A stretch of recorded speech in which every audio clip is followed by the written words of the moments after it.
Fear is a coward, and I'll prove that with 2 points. And the first is its nature. The nature of fear is not a lustful nature, or you say an angry nature. No, it is a fearful nature. Fear is really a coward. It's not a strong, powerful, dangerous spirit tormenting you, afflicting you, or harassing you. No, it is a coward, a fearful spirit. Spirits have nature.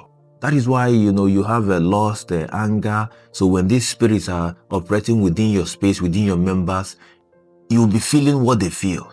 So it is always a spirit within trying to express themselves, or express itself through your members. That is what, demons do. That is why they are so bent on possessing a human body, because there is a nature they wish to express.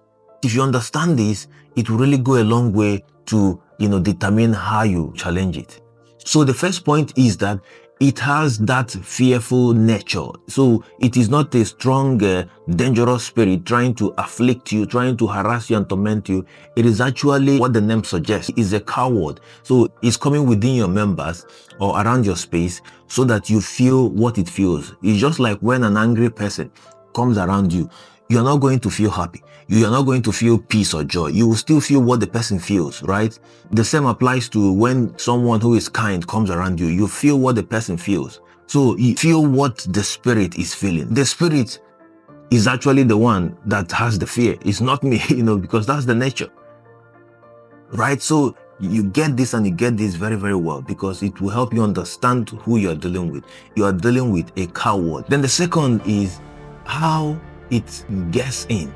We all know that the major route for fear to get into a person is through heartbreaks, disappointments, right? Traumas, losing a loved one, or a breakdown of relationship, just something that ministers trauma, disappointment, because that creates a right atmosphere of anxiety, nervousness, if I should say. So when fear is sneaking in, then you may not really notice it. You may think you are still, experiencing the trauma, the breakdown of the relationship. That is always the right atmosphere for fear to sneak in unnoticed. As you are thinking that you are still struggling with the trauma, the heartbreaks, fear will be doing his quick and little damage in the person's mind. By the time you feel that this trauma period should be over, you will still notice that you still have this fear here and there, or this anxiousness or the depression. That is the work of fear. So it sneaks in at your weakest point. Who does that? Apart from a coward, apart from someone who is afraid. The thief, who is looking for an open window, is always a coward. Doesn't have anything to, harm you. They're afraid of you. That's why they try to sneak in, breaking into your house, take something and get out unnoticed. If it were a thief that is armed, they always try to smash in and let you know that they are here. So you have to get this. This proves to you that fear is a coward by nature. And now, how do you get it out? Which further solidifies my point. The Bible gave us a strong formula. It says, resist the devil and he will flee. Powerful. Now, you may think you really understand this, but let's break it down. You see flee and you see resistance, right? Flee means something running away from you, shaking, trembling. Then again, you see resistance. So how does that even make sense? For you to resist something, it means that that thing was placing a demand on you that, hey, I want to get out of my way, and you are refusing to comply. So it means that, it was some sort of a strong force, a strong spirit, right? Trying to, advance, trying to get into your, let's say, into your building, right? And you're saying, no, you're not getting into this door. So there was a struggle. Then the Bible is not saying because of the resistance, the thing fled. So if you check what flee means, it's about running and trembling. So you will now notice that what was trying to force his way into your space was actually a coward, because it's only cowards that will try to hide their fear, frown their face, and squeeze their body to assume a masculine outlook, then threaten you and say, hey, come here, or hey, let me get in. The moment you stand up to such bullies, such cowards, what happens? They begin to call their mom, they begin to call their daddy.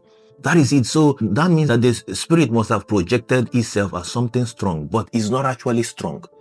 It's weak. So that is why if you stand up, it shows its nature and it flees, trembling, shaking. You have to get this. So stand up to fear. That is the way to do it. And standing up, I mean, is not, you are trying to look for fear and struggle with fear. It is doing the opposite thing fear recommends for you. Fear is telling you, cover up yourself with the duvet, cover up yourself with the blanket. You say, no, I will go and do that thing. I will go and write that book. I will go and record that video. I will go and teach. I will go and serve. Because fear, as a matter of fact, is a distraction trying to stop you from doing what God has called you to do. It is not about you being afraid and trying to get out of fear. There is a bigger picture, which is what God has called you to do. So this is a distraction, trying to, take you away from that path. Fear is the biggest source of procrastination, and you know that procrastination is time eater. How do we distract this person for a year, for 2, for 3, for 4, for 5 years, while they are struggling with this? They will forget about what God has called them to do. You're not just trying to get out of this, you are going to do that thing is preventing you from doing. You will clean up yourself. You will clean your space. You will wash your clothes. You will go out and get some fresh air. You will get back to the gym. You will get back to writing.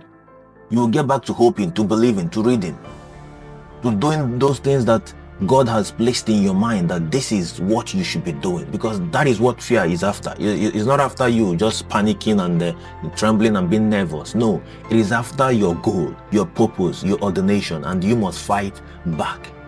And this is quite a good news, because you don't have to do anything differently. You just keep doing what God has called you to do. There is always strength in doing the will of God. Yes, there is strength in doing the will of God. And the last thing I want to say is that fear is attacking you because you are a person of faith and power. The kingdom of darkness can actually send any form of distraction. It mustn't be fear. So you'll be asking yourself, why me? Why me? It's because there is something about you that speaks faith, that speaks power. You may not look like it, just like Gideon was hiding and, behaving like a coward, but the angel called him, thou mighty man of valor. So, which meant that, he was a person of faith and power. So fear was attacking his purpose to go and fight. How did he overcome it? He didn't say, okay, let me defeat fear. He went straight for what God has called him to do. So the way you feel, how you look, the fear, the panic, you could be covering yourself, hiding under the bed, hiding under your blanket. But the truth is that heaven calls you mighty man or mighty woman of valor. You see how exciting this thing can be. So that is your purpose. That is who you should be. And that is why fear was sent precisely to you, because it must be something opposite to who you should be that would come for you. Some people are struggling with lust, anger, stealing. If you are not struggling with these things and it's fear, so it means that it is always something, there is something about you that is the opposite of fear.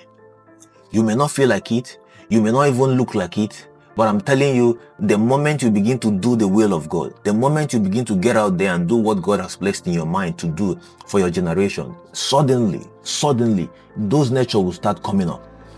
Samson most probably didn't look like it, but he will always shake himself, and that anointing will be activated. So shaking yourself is that time where you get out, even though you don't feel like doing those things. But you say that I am not my feeling. I am a spirit in a human body. So I will do it. My body may not feel like it.